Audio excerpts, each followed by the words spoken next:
नमस्कार, आप देख रहे हैं युग टाइम्स आप न्यूज चैनल और मैं हूँ आपके साथ जया शेट्टी। आइए बढ़ते हैं खबरों की ओर। लोकसभा चुनाव के चलते इंदौर में इंडिया गठबंधन द्वारा जाल सभागृह में जीवंत लोकतंत्र एवं हमारी भूमिका विषय पर एक संगोष्ठी का आयोजन किया गया, जिसमें इंदौर की सरजमी पर जन्मे और कर्मभूमि दिल्ली में पत्रकारिता के रूप में इंदौर का नाम रोशन कर रहे वरिष्ठ पत्रकार अशोक वानखेड़े की मौजूदगी में विषय के संदर्भ में इंदौर के गांधी विचारक एवं वरिष्ठ अभिभाषक अनिल त्रिवेदी ने सारगर्भित एवं प्रेरक उद्बोधन के साथ भारतीय संविधान की रक्षा का संकल्प श्रोताओं को दिलाए गए संकल्प पर ठोस व कारगर निर्णय लीजिए। कृपया पूरे उद्बोधन को सुनिए और लोकतंत्र और भारतीय संविधान के लिए लोकतंत्र के महापर्व लोकसभा चुनाव अपनी भूमिका तय कीजिए। प्रस्तुत रिपोर्ट ब्यूरो चीफ प्रकाश महावर कोली। आज के कार्यक्रम में उपस्थित आज के प्रमुख वक्ता और हमारे बहुत पुराने साथी अशोक वानखेड़े जी,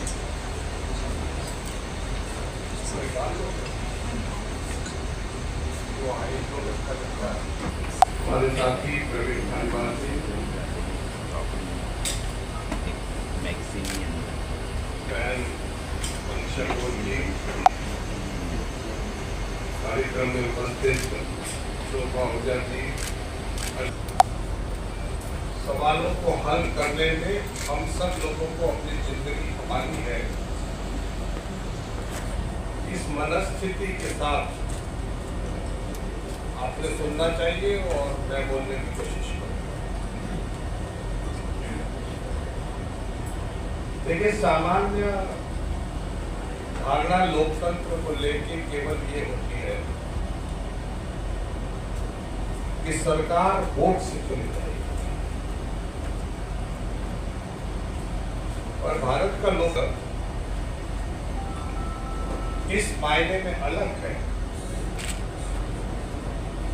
कि उसका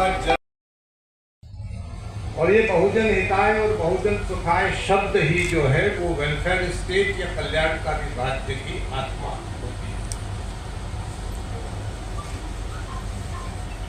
और पिछली 3.5 पीढ़ियों में, मेरा जन्म 51 का है, 52 का चुनाव का मुझे याद नहीं क्योंकि तब मैं 1 साल का था, और 57 से मैं हिंदुस्तान के सारे चुनावों में या तो शिरकत करता आया हूं या उनको बहुत नजदीक से देखा। हर चुनाव की चुनौती अलग है, हर चुनाव का दृश्य अलग है, और ये 2024 का जो चुनाव है ये कई मायने में भारत के बहुत सारे प्रश्नों के उत्तर खोजने में आपकी भूमिका चाहता है। जो आज का विषय है कि जीवंत लोकतंत्र और नागरिकत्व। भारत के संविधान को भारत के लोगों ने अपने आप को आत्मार्पित किया। We the people of India, जो हमारे आमुख है संविधान का, उसके जो प्रारंभ के 2 शब्द है उसमें लिखा है कि हम भारत के लोग। यानी जो सुप्रीम अथॉरिटी भारत में यदि किसी को प्राप्त है तो वो सुप्रीम अथॉरिटी भारत के नागरिकों को है। अब प्रश्न उठता है कि जब भारत का नागरिक सुप्रीम है तो फिर नागरिकों के बुनियादी सवालों की, नागरिकों के सपनों की चर्चा क्यों नहीं होती? सार्वजनिक जीवन के अंदर उनकी चर्चा क्यों नहीं होती? यही आज के इस परिचर्चा का की आत्मा है कि हम कौन हैं, हमारे सवाल क्या है। देखिए, ये 25, 30, 40 साल का जो दौर भारतीय राजनीति में गुजर रहा है, इसकी मेरे हिसाब से सबसे बड़ी विडंबना ये है कि भारत की राजनीतिक जमातों ने अपनी अर्थनीति का आग्रह छोड़ दिया, और हम सब ने मिलकर आंख मीच के या डर के या चकाचौंध में आके भारत की अर्थनीति क्या होगी इसका बहस छोड़ के उन सारी मल्टीनेशनल कंपनी और ग्लोबलाइजेशन के अर्थशास्त्र को अपने जीवन को संचालित करने वाली राज्य व्यवस्था को सौंप। जब से ये नीतियां आई है तब से भारत का नागरिकत्व कमजोर हुआ है। बुनियादी लड़ाई, बुनियादी सवाल अर्थनीति को लेके होते हैं। भारत में अर्थनीति को लेके बहस खत्म हो गई तो राजनीति जो है पैसे के चुंगल में चली गई, पूंजीपतियों के हाथ में चली गई, विदेशी ताकतों के हाथ में चली गई। यहाँ पत्रकार जगत के लोग बहुत हैं, बड़े अच्छे कलम के सिपाही हैं, है ना। 100% विदेशी पूंजी से चलने वाली प्रेस हो, और इसको लेके हमारे मन में उथल पुथल लेके, और हम केवल ये सवाल उठाते, ये गिरफ्त करते रहते हैं, आवाम के सवालों को अखबार नहीं उठाते, केवल इतना कह के चुप हो जाते हैं। तो जो लोकतंत्र का एजेंडा बनाने वाली मूल मशीनरी है, यदि उसकी प्रतिबद्धता भारत की आवाम के साथ न होकर विदेशी पूंजी के साथ पे हो जाएगी, तो भारत की जमीन पर भारत के सवालों को कौन रंग भरेगा, कौन उन सवालों को उठाएगा। आईआईटी सबसे बड़ी इंस्टीट्यूशन है नौजवान के सपनों की। वहां यदि किसी का बच्चा चले जाता है तो उसको इतनी खुशी होती है कि उसने जगत को जीत लिया। परिसर्थ व्यवस्था ने और इस राज्य व्यवस्था ने पिछले 2 साल से जो आंकड़ा उभर के आया है, आईआईटी बंबई के 35% बच्चों को जॉब का ऑफर देते हैं। तो जो हमारा हाईएस्ट ब्रेन है, हमारे समाज का जो हाईएस्ट ब्रेन वाला बच्चा है, यदि वो बेरोजगारी के सवाल के ऊपर टुकुर देखेगा, उसके माँ बाप रोएंगे, तो जो छोटी छोटी परीक्षाएं पास करके नौकरी ढूंढ रहे हैं, उनके सपनों में कौन सी राजनीति आके रंग भरे। यहां गलती हमारी है, भारत के नागरिकों की है कि वो चकाचौंध से लड़ नहीं पा। चकाचौंध के पीछे का जो अंधेरा है उसको उजागर करने का कलेजा हमारे पास से निकला। ये महात्मा गांधी का देश है। महात्मा गांधी जी ने जिन सवालों को दक्षिण अफ्रीका में उठाया और जो अन्याय और अत्याचार के खिलाफ अलग जगाया, हम आंख मीच के अन्याय को सहन करने वाली हिंदुस्तान की जमात में तब्दील होते जाते हैं। हमारे पास आवाज है। हमारे नचिकेता का आख्यान है कि जो यमराज से शास्त्रार्थ करने का माता रखता था और अपने तर्कों से अपनी चीजों को निकाल के ले आया, और हम स्वाधीन भारत के, गांधी के देश के, आजाद हिंदुस्तान के, वी द पीपल के संविधान के नागरिक अपने राज से बात करने में घबराते हैं। ये परिस्थिति क्यों पैदा हुई? ये डिप्रेशन क्यों आया? ये मोटिवेशन क्यों नहीं मिलता हमको कि हम हमारी बात, चाहे न्यायालय हो, चाहे हुकूमत हो, चाहे कोई और आदमी हो, चाहे पत्रकार हो, चाहे राजनेता हो, उससे आंख में आंख डाल के बात क्यों नहीं कर पा रहे? भारत का संविधान बहुत ताकतवर है। वो ह्यूमन डिग्निटी की बात करता है, वो फंडामेंटल राइट की बात करता है, वो अभिव्यक्ति की स्वतंत्रता की बात करता है। मैं 45 साल से हिंदुस्तान के न्यायालयों में इन्हीं सारे बिंदुओं को लेके लड़ाइयां लड़ता रहा हूं। बुनियादी लड़ाइयां तो लड़ी। ये ताकत भी यदि हमारी खत्म हो जाएगी तो फिर भारत का नागरिक क्या करेगा? राजनीति में हम बहस करना बंद कर दिए, आपस में बातचीत करना बंद कर दिए।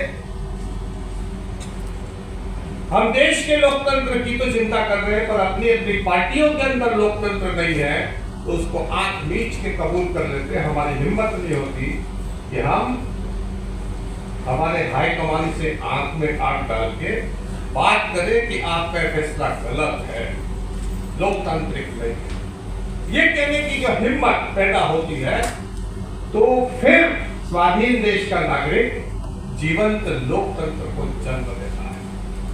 जीवंत लोकतंत्र आसमान में से नहीं टपकता, वो हमारे दिमाग में आता है, हमारी जबान में आता है, हमारे कानों में आता है। हिंदुस्तान के नागरिक किन किन सवालों पर बात कर रहे हैं, हिंदुस्तान की राजनीति किन किन सवालों के ऊपर बातचीत कर रही है। आप बहस ही नहीं छेड़ रहे कि हिंदुस्तान की बुनियादी मसले क्या हैं, हिंदुस्तान का जीवन, नागरिकत्व, लोगों के सवाल, शिक्षा। अभी आंकड़ा आया कि हम चीन से बड़ी हो गई संख्या, और 0 साल से लेकर 14 साल तक के 25% बच्चे जो है वो हिंदुस्तान की 1 अरब 40 करोड़ की आबादी के अंदर है। तो 14 साल से बड़े लोगों को केवल हुकूमत चुनने का ही अधिकार नहीं है, उनके ऊपर ये दायित्व भी है कि करोड़ों नए बच्चों के सपनों में रंग भरना, उनके भविष्य को आगे ले जाने वाले जीवन को, समाज को, अर्थशास्त्र को, राजनीति को इस जमीन के ऊपर स्थापित करने में अपने आप को कुर्बान करना है। और हमारी हालत क्या है?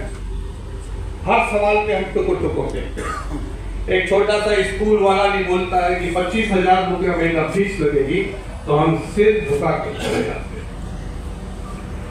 कलेक्टर ऑफिस जाते हैं, हमको दफ्तर के भगा देते हैं, वल्लभ भवन जाने की हिम्मत नहीं पड़ती, एमएलए से बात करने की हिम्मत नहीं होती, सांसद से बात करने की हिम्मत नहीं होती। पार्टी पावर का कोई अदना सा कार्यकर्ता भी आ जाता है तो बोलते कि ये पावर का है। अरे पावर तुम्हारे, तो जो पावरलेस है उसको पावरफुल बनाने की राजनीति करते हो, चुप्पी करते हो। आप अपनी चुप्पी की कीमत चुकाने का काम कर रहे हो। ये जो चुप्पी है, इस चुप्पी के कारण हिंदुस्तान का संविधान डिफॉल्ट हो गया। मैं वकील हूं और अदालत में हुजूर माए बाप बहुत अन्याय हो रहा है, न्याय कर दीजिए, और हाथ पे हाथ बांध के खड़ा रहूं तो मुकदमा जीतूंगा, बहस करना पड़ेगा। तो हिंदुस्तान का जो संविधान है, जो इक्वलिटी की बात करता है, जो मनुष्य की बराबरी की बात करता है, जो स्त्री पुरुष में, धर्मावलंबियों में, पैसे वाले बिना पैसे वाले में, छोटे में गरीब में भेद को अबालिश करता है, उसको अपनी जबान पे नहीं लाओगे और लाचारी को लाओगे तो फिर रोते ही रहोगे। रोने वाली जमातें कभी कामयाब नहीं है। मैं बाबा बालेश्वर दयाल के साथ वर्षों का, और ये विवेक होना चाहिए कि राजकाज का, हुकूमत का, चाहे जो एजेंडा हो, हिंदुस्तान की आवाम का एजेंडा क्या है, वो 24 घंटे 12 महीने हमारी जुबान से निकलना चाहिए, हमारी जुबान से निकलना चाहिए। होमिदा जी को याद करो, बाबा बालेश्वर दयाल को याद करो, जॉर्ज फर्नांडिस को याद करो, काशीराम को याद करो, कितने नाम गिनाओ। हार का डर बताते हैं हमको कि चुनाव में हार गए। हिंदुस्तान की राजनीति में काशीराम वो शख्सियत है जिसने अपनी पार्टी को खड़ा करने के लिए 9 बार अपनी जमानत जब्त करवाई, और हिंदुस्तान की राजनीति में उत्तर प्रदेश को उलट दिया और मायावती 4 बार वहां की मुख्यमंत्री बनी। यदि राजनीति गुंगी हो जाएगी, राजनेता गुंगा हो जाएगा, तो ये तो भर्ती हो ही जाएगी आवाम को, बोलेगी। राजनीति को भी तमाशा बना के रखा है हमने, राजनीति को भी तमाशा बना के रखा है, और उसके ऊपर हमारी जबान नहीं खुलती। जैसे पत्रकारिता को तमाशा बना दिया, अखबार में विज्ञापन के अलावा कंटेंट ही नहीं है और आपकी जबान नहीं खुलती। अखबार कहता हो कि आप कैंडिडेट हो तो इतने का पैकेज दो तो तुम्हारा फोटो छपेगा। पार्षद का चुनाव लड़ रहे हैं तो जनसंपर्क की न्यूज तब लगेगी जब आप हमारे 5,000 अखबार खरीदोगे। तो हर चीज का मोल भाव, हर चीज का मोल भाव तो लूटोगे ही सही। इक्वलिटी कहां से लाओगे? महात्मा गांधी रेल के डब्बे से बैरिस्टर होते हुए, टिकट होते हुए फेंक दिए जाते हैं तो उनके अंदर स्पार्क पैदा होता है कि जब बैरिस्टर को रेल से फेंक दिया जाता है, जाके घेरना चाहिए हमने इन सारी जितनी भी इंस्टीट्यूशन हमको लूटने का काम कर रही है, हमसे व्यापार कर रही है, हमसे कह रही कि मुनाफाखोरी करेगी तो हम टुकड़ टुकड़ देखेंगे, हम आंसू बहाएंगे, हमारा बच्चा भूखा है, 200 रुपया मजदूरी मिलती है वो जो विधवा सड़क किनारे बैठी, 25,000 लोग इंदौर में सब्जी बेचने का, ठेला चलाने का काम करते हैं। बड़ी मुश्किल से 1,500, 200, 300 अलग अलग इलाके के अलग अलग उसको मिलता है पैसा। सड़क पे पहला हक भारत के नागरिक का है, कार का नहीं। नहीं तो हम छोड़नी पड़ेगी। इंदौर में आदमी से ज्यादा कार है, सारा डेटा देख लीजिए। बच्चा जितना पैदा नहीं होता उतनी ज्यादा शोरूम से कार निकल के सड़क पे आती है। कार का चालान बनाने की हिम्मत नहीं होगी। जो हमको सब्जी लाते थे, सोना लाते थे, उसको पैदल चलाने वाले ठेले वाले को जो इको फ्रेंडली, कार का तो धुआं है। एक मेहनत का आदमी ठेला चलाता है तो पेट्रोल खर्चा नहीं होता था, आपको नौकरी नहीं देना पड़ती ना। पर ये बहुत हमारे जहन नहीं दिया। ये इसलिए मैं यही बोलने के लिए हाँ भरा, जब अश्विन भाई का फोन आया, शोभा बहन का फोन आया, तो मैंने कहा कि ये जनता की अदालत में कुछ सवाल छोड़ते चाहिए।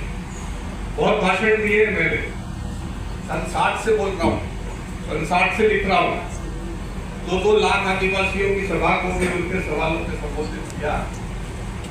आज की सबसे बड़ी जो कीमत हम चुका रहे हैं वो किसी तानाशाही पार्टी या तानाशाही व्यक्ति के कारण नहीं, वो हम अपनी चुप्पी की कीमत चुका रहे हैं।